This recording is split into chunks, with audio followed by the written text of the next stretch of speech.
Everybody knows Queen's famous song Bohemian Rhapsody, but not as many people know about the land of Bohemia itself, and the interesting things that are contained within it.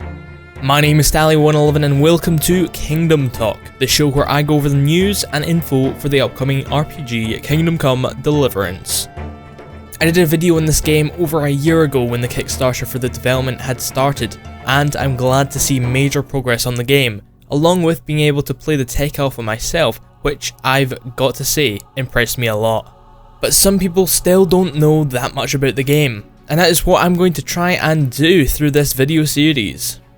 Kingdom Come takes place in the Kingdom of Bohemia, parts of the land of the Bohemian crown, and modern day Czech Republic. Specifically, Act 1 is based on the real area between Sachzava and Rateje, sorry for any mispronunciation, with some intervening terrain removed for playability, resulting in a 3.5 mile squared map. Which I guess can be disappointing to some, as it's not very big compared to some maps. I was expecting bigger, but bigger does not always mean better. Let's just hope that Just Cause 3's 400 km map isn't an overcompensation for something. I was a little disappointed to read that it was 3.5 square miles, according to the wiki, but I asked the Warhorse team on Twitter about the map, and they gave me this response. So I'm assuming that the wiki hasn't been updated and the game has slowly been increasing in size, but 16 km squared sounds much better, with much more to explore, and that's just the Act 1 map. The game begins in 1403.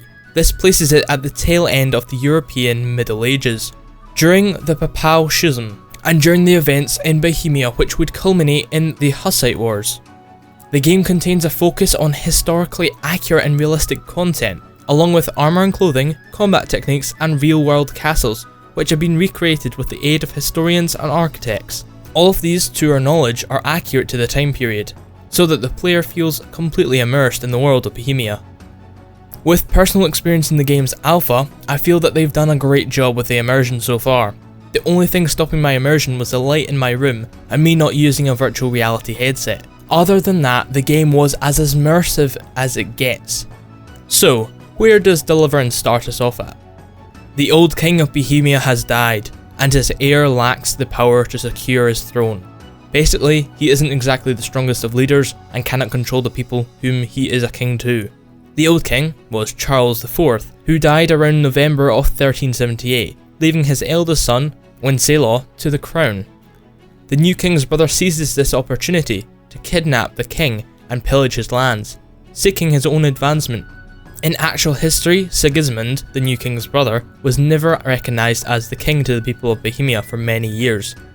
17 years to be precise.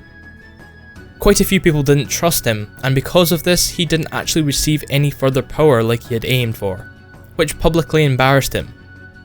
There is much more detail to be told about it, and a lot that I don't personally know about the Bohemian royal line, so I won't embarrass myself by attempting to go further into it. The game will follow the son of a blacksmith whose family has been killed by the invading army. The protagonist seeks revenge and will ultimately strive to restore the rightful ruler to the throne, and order to the land.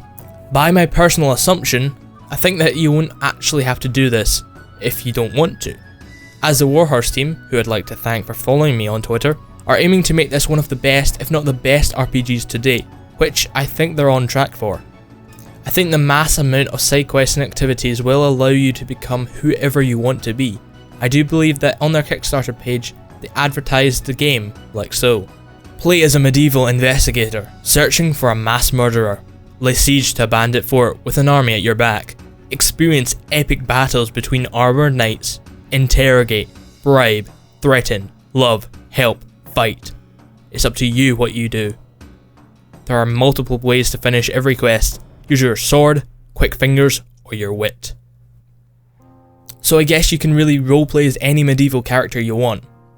If you guys have any questions about the game, leave them in a comment below and I'll try to answer them myself or try to get an answer from the developers. Also, if you can think of any topic for an upcoming Kingdom Talk, make sure to tell me in the comments below too. Thank you very much. My name is Stalli111 and thank you very much for watching. I hope you've enjoyed and make sure to drop a like, drop a comment and subscribe if you've not done so already. I will see you guys on another video. See ya.